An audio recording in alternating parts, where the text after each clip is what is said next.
Hey friends, today's video is going to be a bit different than my other videos. As you know, most of my videos are focused on the technical and training aspects of the HVAC trade, but I just had to make this video. You see, I've noticed a trend in the past couple years within the HVAC industry, especially since I've been teaching. And so if you're currently going to school to learn about HVAC, or you're thinking about it, learning the HVAC trade, take the following words to advise. Take the following words to heart. Take them as suggestions. I wish someone had told me this years ago when I first got into the trade.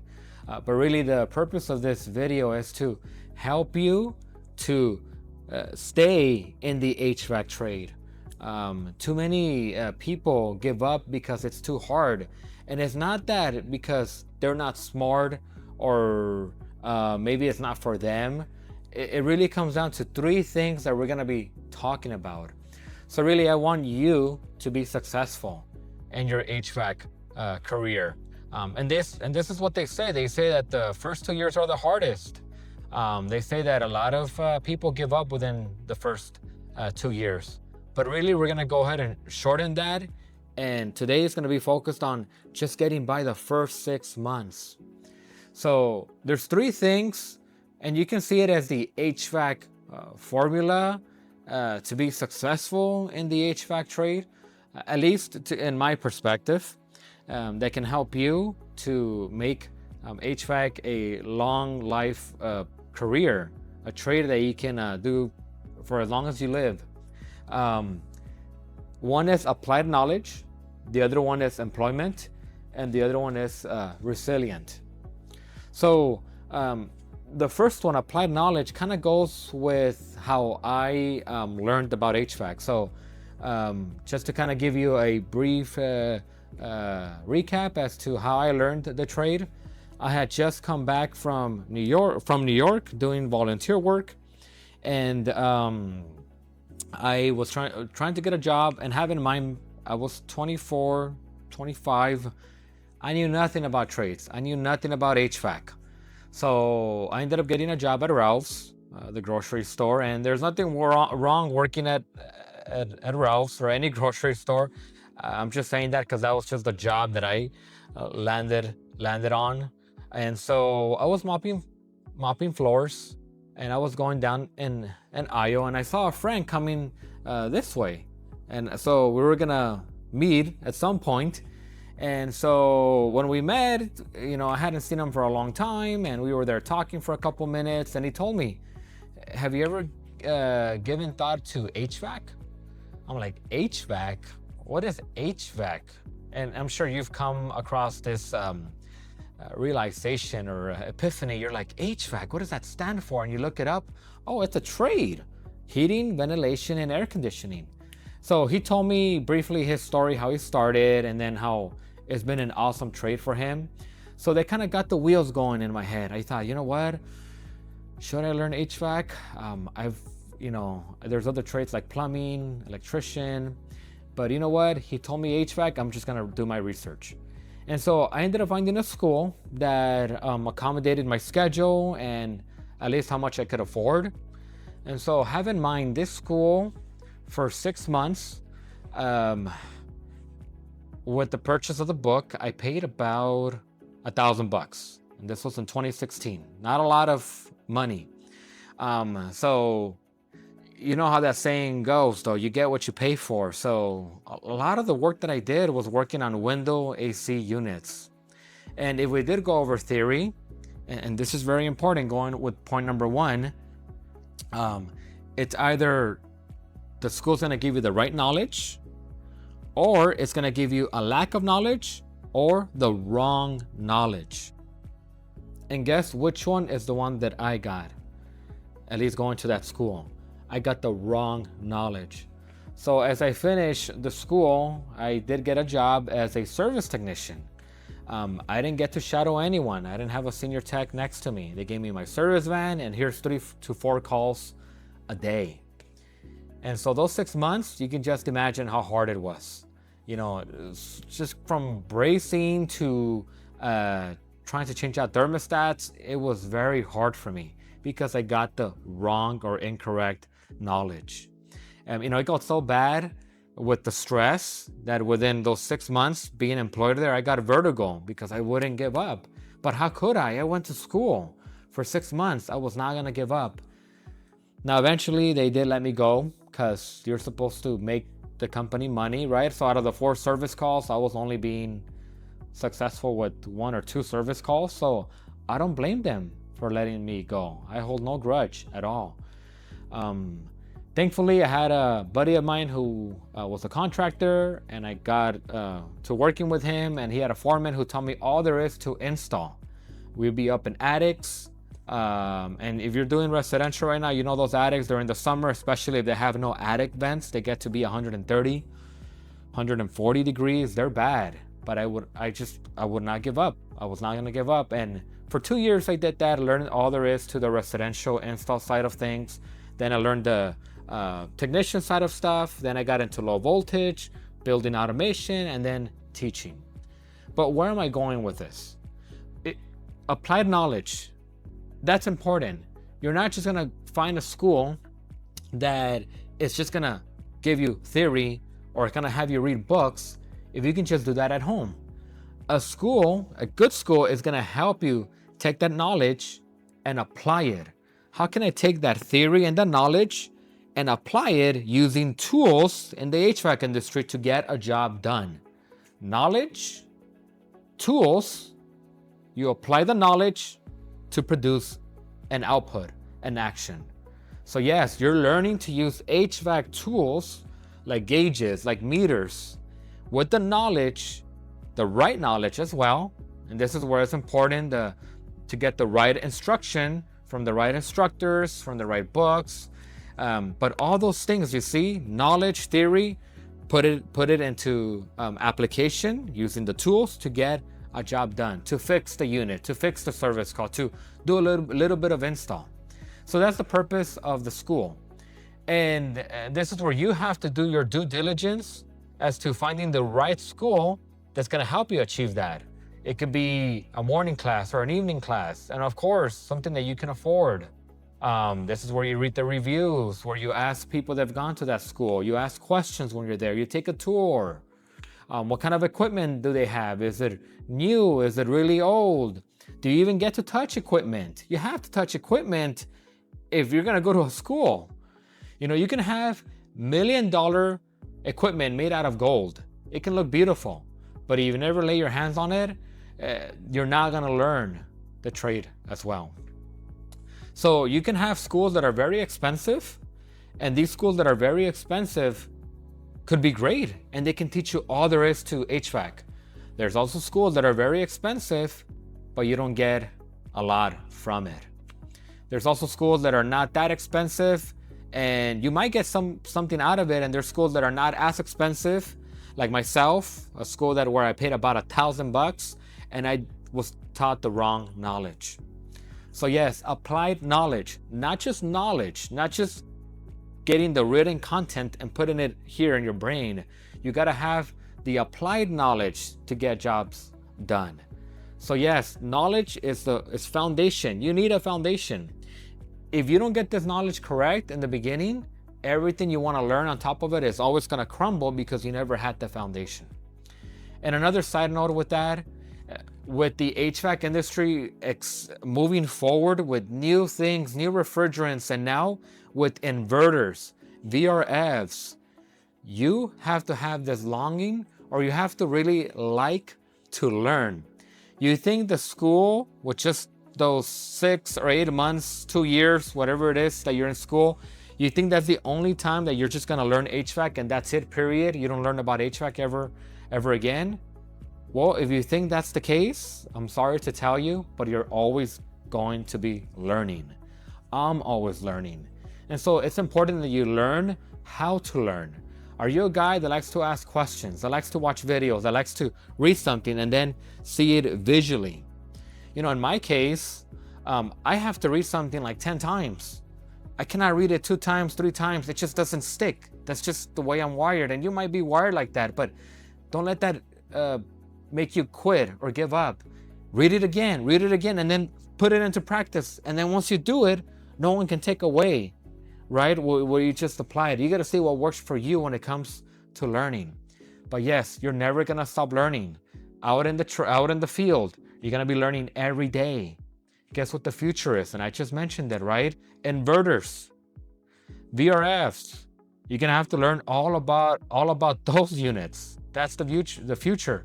They're getting away from conventional systems, and you're still gonna see them, but inverters, you always have to have a longing to learn.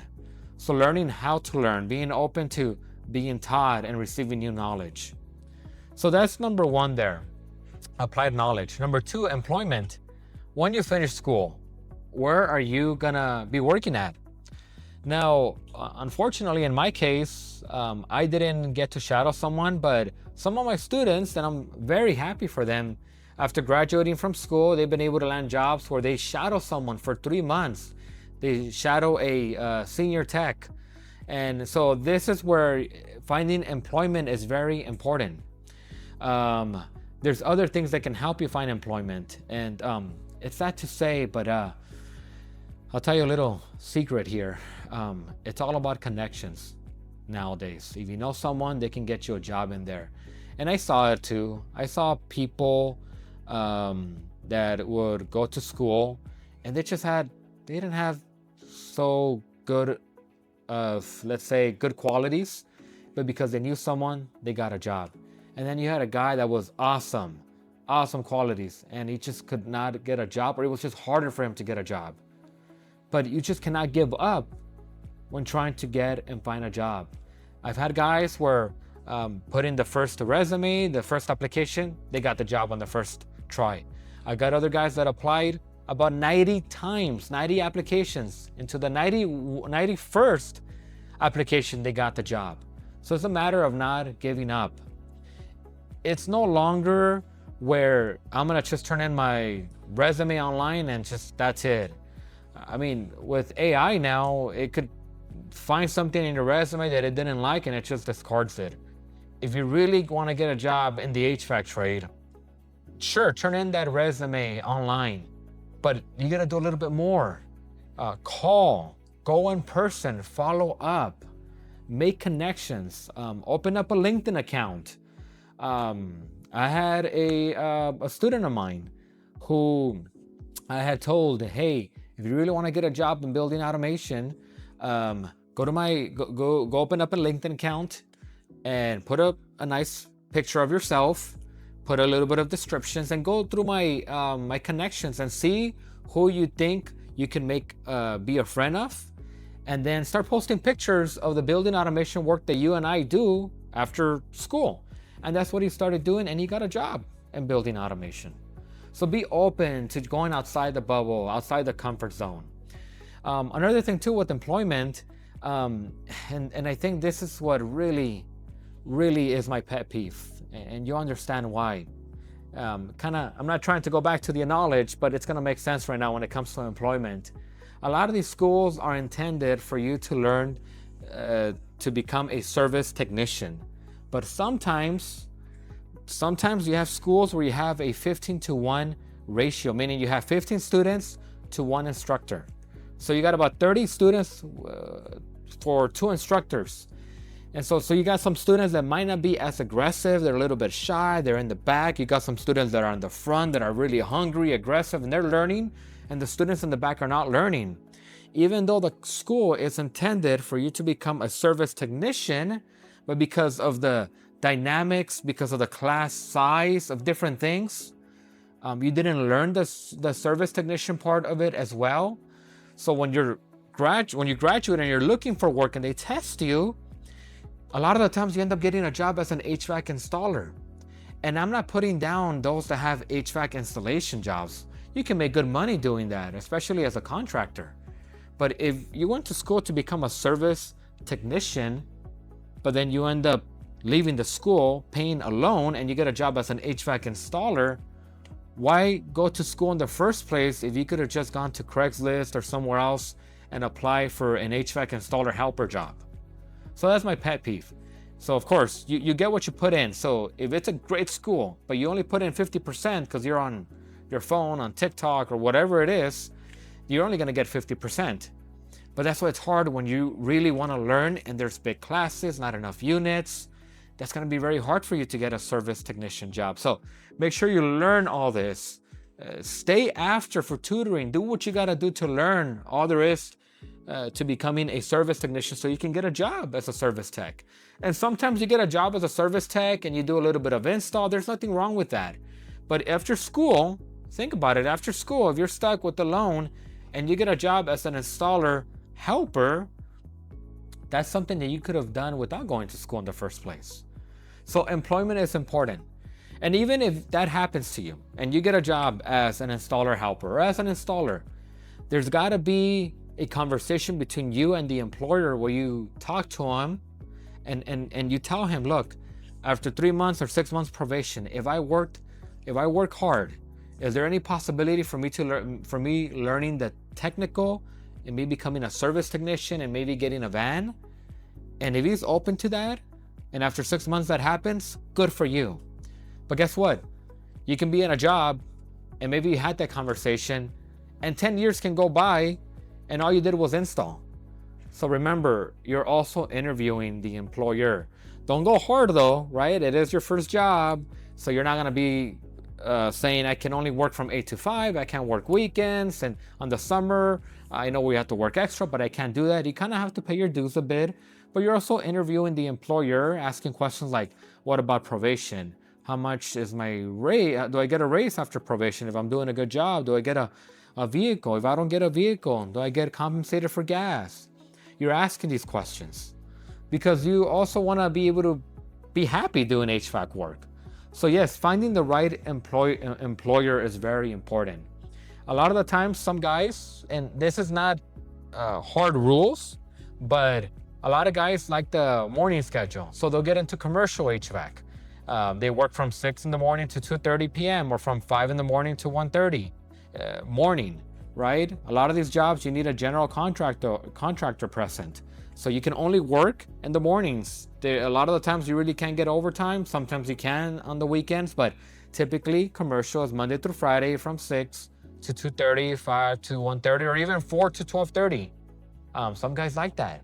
Some guys don't like to wake up early, so maybe residential might be for you. Maybe 8 to 5, 8 to 6. So have in mind too with HVAC, think about HVAC as a tree. And you have a lot of little branches, a lot of little niches. So what do I mean by that? Well, you got HVAC, you can go into installation, you can go into contracting, right, after 4 years. You can go into the service technician aspect. There's jobs that are maintenance technician. There's building automation.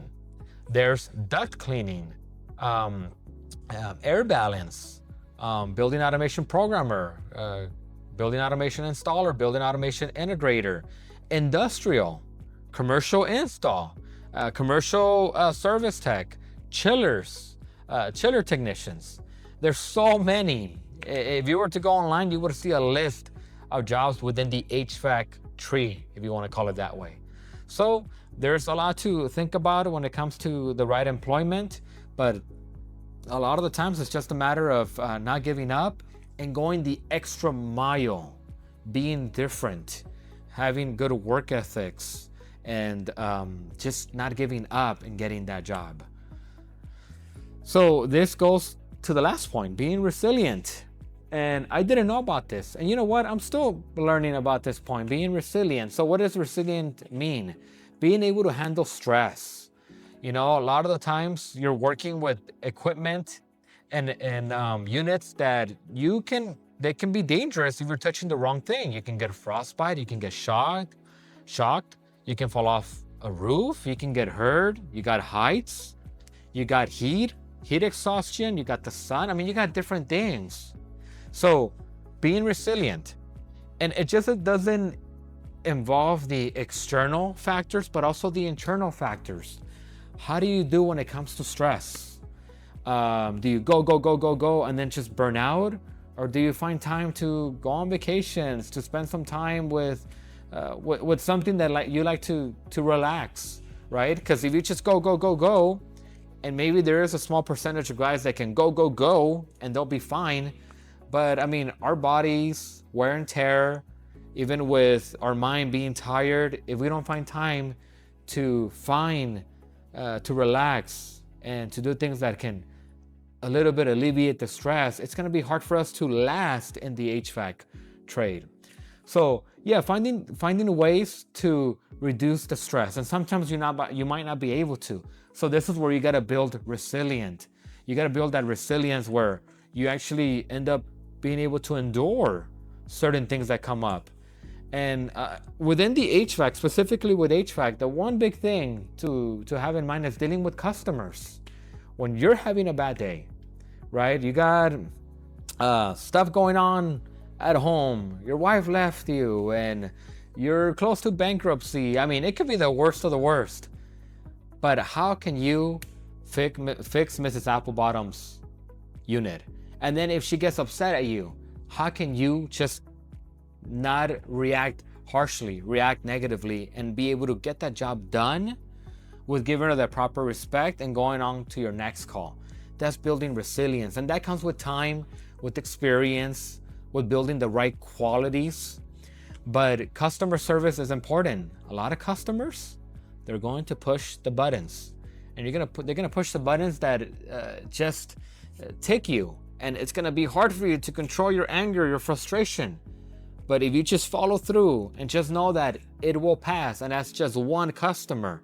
The next customer, they might give you a sandwich, they'll give you a drink, they'll give you a tip. It's not always gonna be that case, but just having that mindset, that's gonna help you. It's gonna help you a lot. Being resilient too. A lot of the times you're driving and you're stuck in traffic. If you do about a 7-8 hour day at the job, you're driving maybe an hour going to the job and an hour or hour and a half coming back to the job. What are you gonna do in those 3 hours? A lot of the times I would listen to a podcast or talk to a family member. Just keep my mind busy rather than just being stuck in traffic and being upset and angry. All that builds up in you. So yeah, being resilient. You know, throughout the years, I've asked a lot of people that have lasted in the HVAC career for a long time, and I've asked them for suggestions and advice. And you can go ahead and do that with maybe friends that you know that are in the trade, your co-workers. What helps you? You don't have to get all emotional about it. You know, let's sit down and talk about what you know, just in passing, or simple tips that can help you.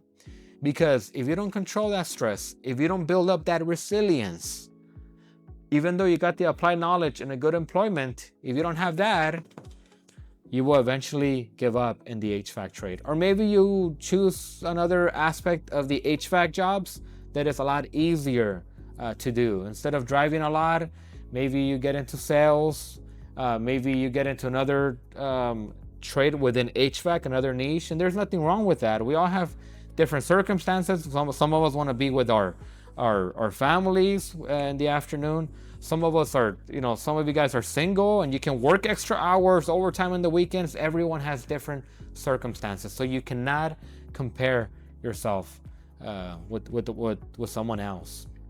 So yes, you need all these 3 things to be successful in the HVAC trade. You're gonna have the right knowledge that has been applied in school, that has given you the right foundation, the right employer, right employment that's gonna help you grow as a person, and you as well being more resilient, finding ways that you can endure a little bit more stress, being mindful that you gotta rest and relax. So you see, with just being resilient and having an employer, it might be hard for you to be successful because you don't have the applied knowledge. Very few have I learned where they have this and the right employer gave them an apprenticeship program where they were able to be successful. But this one, they still have to learn, even when down the line, they still have to learn about HVAC, even though they never went to a school. But you have to have all these things. If you're resilient and you have the right knowledge, very few, I know, and I have a good friend that he had this, and he just went to a school, a really good school, and he was able to open up his own business. He didn't even have to go with an employer. And if you only have applied knowledge, a good school, and your employer you get a job, but you're not resilient, it might be hard for you then to last on the long run. So yes, all these three things are important.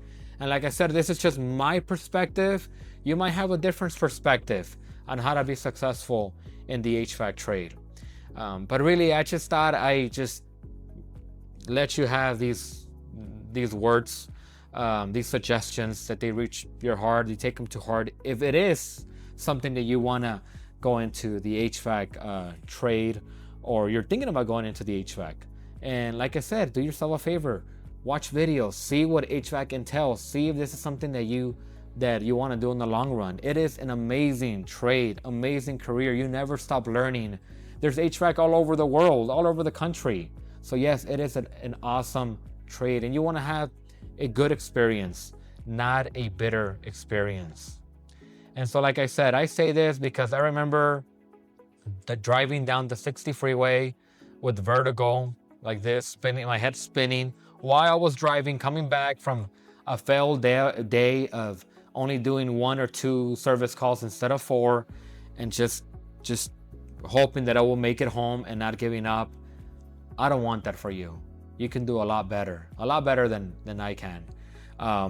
So hopefully these words, this advice that I went over helped you out. Maybe there's something that has helped you along the years. Write it down in the comment sections below. We are here to help each other out. HVAC is a cool trade. We're here to support each other. We're like a family, if you want to say. The industry is moving so fast with new refrigerants, new equipment, that we all want to be able to keep up with it together within the HVAC industry. So friends, I hope that today's video helped you out, and I will catch you on the next one.